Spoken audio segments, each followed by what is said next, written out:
사람이 나이가 들어가면 가장 많이 하는 이야기가 건강이라고 이야기합니다. 그리고 자기만의 건강의 비법이 있는데요. 가끔 그런 이야기 듣습니다. 목사님 비타민C 드세요라고 물어보는 분이 꼭 계십니다. 아마 그분은 이제 자신의 건강의 비법을 비타민C라고 생각하셔서 식후에 또 식사를 하시며 꼭 드시는 분이 계십니다. 또 어떤 분은 또 자신의 건강의 비법은 아침에 계란 하나, 두 알 먹는 게 건강의 비법이래요. 왜냐고 물어보니까 그 계란 하나는 완전한 생명체잖아요.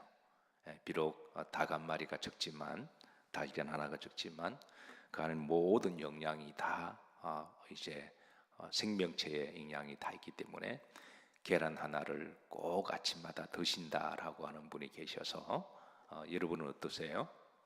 아침에 계란 하나씩 드시나요? 오늘부터 계란도 드시고 비타민C도 드시고 그렇게 하시기 바랍니다. 사람마다 자기만의 건강 비법이 있는 것은 참 좋은 것 같아요. 그래서 이제 우리에게는 건강이 필요합니다. 육의 건강도 필요하지만 그러나 우리에게는 더 중요한 근원적인 영적인 건강과 영적인 약도 더 필요할 줄로 믿습니다. 육적으로도 건강하시고 또 정신적으로 영적으로 더 건강하시기를 주의 이름으로 축복합니다.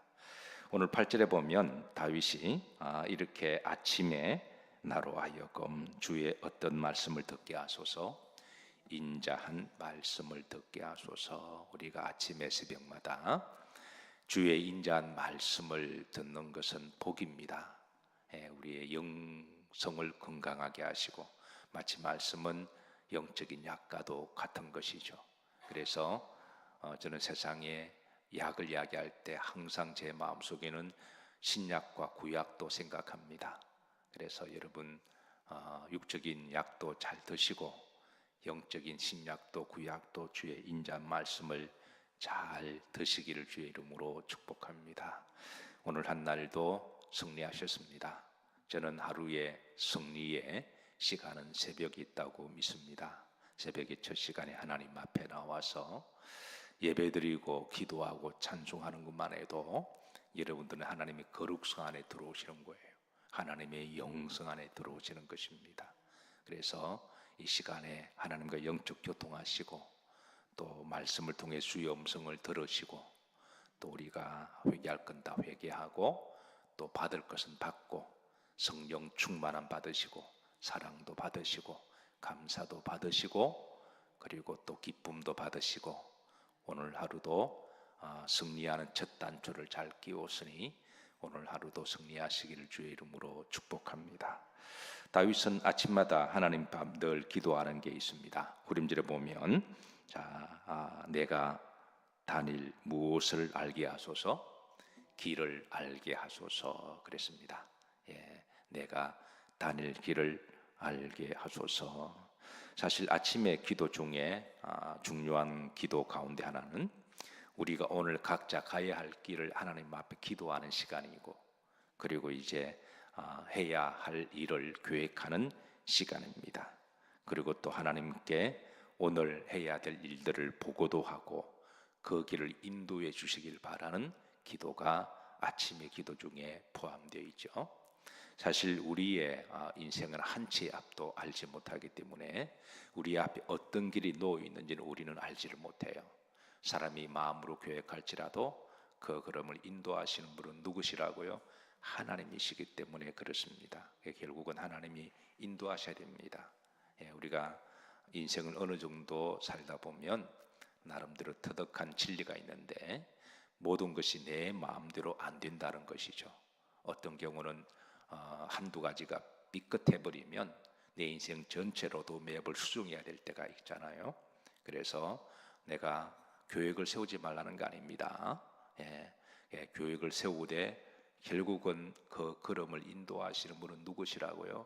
하나님이시라고 하는 이 고백 속에 다윗이 하나님 앞에 새벽마다 아침마다 기도할 때 이제 오늘 내가 가야 할 길을 놓고 기도하는데요. 그래서 욥기도 그런 고백하잖아요. 나의 가는 길은 오직 누가 아시나니 그가 아시나니. 나의 가는 길을 오직 아시는 분은 하나님이십니다. 그래서 혹시 오해하지 마세요. 그렇다고 계획 없이 무계획적으로 인생을 그냥 뭐 될 대로 되라 막 사는 게 아닙니다.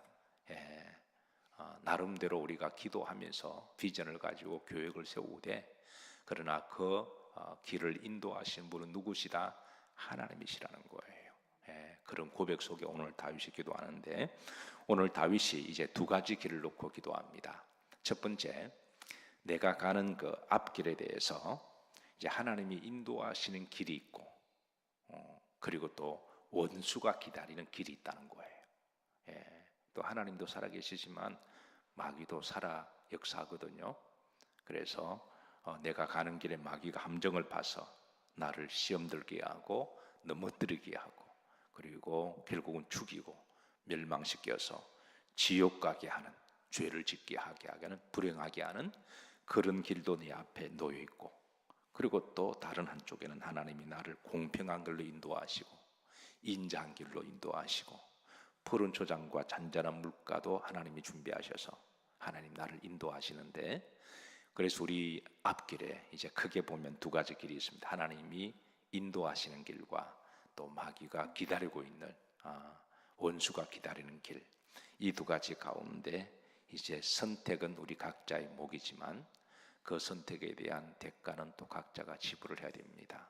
그래서 이제 다윗은 아침마다 하나님께 기도하기를 첫 시간을 하나님께 올려드리고 그냥 종교적인 행위로 그냥 하나님께 예배하는 게 아니라 하나님 앞에 예배 잘 드리고 기도하면서, 하나님이요, 오늘 내가 가야 할 길이 있는데 어떤 길로 가야 하리까?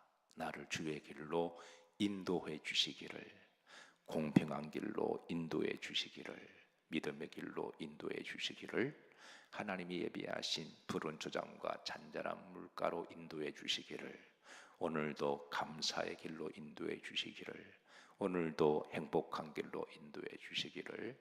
좀 아멘 좀 하세요 좀. 오늘도 사명 잘 감당한 길로 인도해 주시기를, 오늘도 가치 있고 또 보람되고 의미 있게 또 그런 한 날이 되기를 다윗은 그렇게 기도했고, 또 큰 틀로 보면 하나님 내 앞에 원수들이 나를 죽이려고 기다리고 있는데, 또 내가 시험 들 일도 있고 또 죄로 유혹 빠질 길도 있는데, 또 두렵고 원망하고 불평하는 그런 길도 있을 수가 있는데, 그런 길로부터 나를 막아주시고 의의 길로 인도해 주시기를, 이게 이제 다윗이 바로 드리는 기도의 이제 8절 이하의 내용인데요. 자, 한번 보십시다. 자, 이게 두 가지 길이 나와요. 자, 이제 8절에 보시면 이제 내가 다닐 길을 마게 하소서, 알게 하소서. 어느 길로 가야 할지 이제 잘 선택하기를 말씀 보시고 오늘 그렇게 기도하시길 바랍니다. 9절에 보시면, 자 보십니다. 여호와야 나를 내 누구들에게서 건지소서, 원수들에게서 건지소서. 그럽니다. 그 내가 가는 길에 우리가 알 수가 없잖아요. 그게 원수들이 있을지 아니면 나를 속이려고 하는 사기꾼들이 있는지 우리가 알 수가 없잖아요. 그래서 이제 이를 위해서 기도합니다. 원수들이 있다면 나를 건져 주시기를 그랬습니다. 1절에 보십시다. 주는 나의 하나님이시니 합독합니다. 나를 가르쳐 주의 뜻을 행하게 하소서. 나를 가르쳐 달라는 거예요. 하나님 나를 가르쳐 주소서. 나를 가르쳐 주소서. 주의 인자한 말씀을 듣게 하시고 나를 가르쳐 주셔서 이제 오늘 내가 가야 할 길 가운데 내가 혹 잘못 선택해서 원수들의 길이나 죄의 길이나 미혹하는 길이나 시험 드는 길이나 불신앙의 길이나 우상의 길이나 그런 길로 가지 않도록 하나님이 나를 가르쳐 주소서라고 기도합니다. 자, 11절에 보시면 10절 후름절에 보시면 자, 또 다른 길을 이야기합니다. 후름절입니다. 주의 영은 선하시니 나를 어느 땅으로 인도하소서, 공평한 땅으로. 하나님이 준비하신 그 의의 길, 공평한 땅, 정직하고 믿음으로 가는 그 한 날, 이를 위해서 이 고백 속에서는 오늘도 내가 믿음으로 살고 또 정직하고 공평하게 성실하게 살겠다고 하는 자기 반영의 결심의 그런 기도가 담겨 있는 것이죠. 11절입니다. 자, 합독합니다. 여호와의 주의 이름을 위하여 나를 마시고 살리시고 그랬습니다. 여기에 살리신다라는 말 앞에 누구 이름을 위하여? 주의 이름을 위하여. 그래서 하나님이 예비하신 길은 선하시고 좋은 길입니다. 푸른 초정과 잔잔한 물가도 있고 감사도 있고 평안도 있고 힘도 있습니다.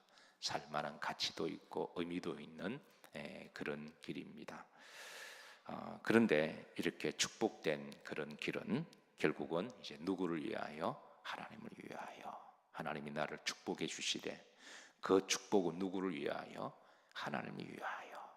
우리가 잘 되는 목적은 하나님을 위한 길인 줄로 믿으시기를 바랍니다. 잘 되는 목적이 나 자신만을 위한 거라면 그 세상 사람들과 다를 바가 뭐가 있겠어요? 그래서 하나님 우리를 축복하실 때 먹든지 마시든지 무엇을 하든지 누구의 영광을 위하여 하라?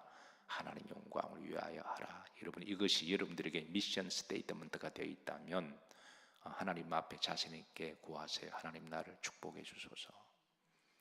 나에게 건강 주시고 나에게 하나님 복을 내려주소서. 나에게 복을 내려주시면 내가 누구 이름을 위하여? 하나님의 이름을 위하여. 그럼 하나님이 기쁘시게 받으시고 이제 하나님이 복된 길로 인도하십니다. 자, 그리고 이제 12절입니다. 자, 12절에 보면 다시 이제 내 앞에 있는 기다리고 있는 원수들을 하나님이 끊으시고 심판해 달라고. 만약에 내가 가는 길에 원수가 기다리고 있다면 그 원수를 하나님이 끊으시고 심판을 해 주셔야 돼요. 그걸 제거를 해 주셔야 되는 거죠. 합독합니다. 주의 인자하심으로 나의 원수들을 끊으시고 내 영혼을 괴롭게 하는 자를 다 마소서 멸하소서. 그렇게 기도합니다. 만약에 내 앞에 어떤 걸림돌이 있으면 그거 다 치워달라고 하는 것이죠.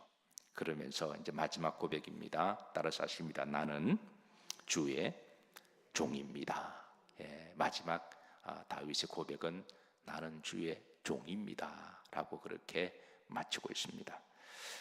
본편은 전체 제목이 죄로 인한 비탄시라고 제가 처음부터 말씀드렸습니다. 죄가 주는 특징이 있다면 사람을 불안하게 하고 비탄하게 만들고 절망하게 만드는 것이죠.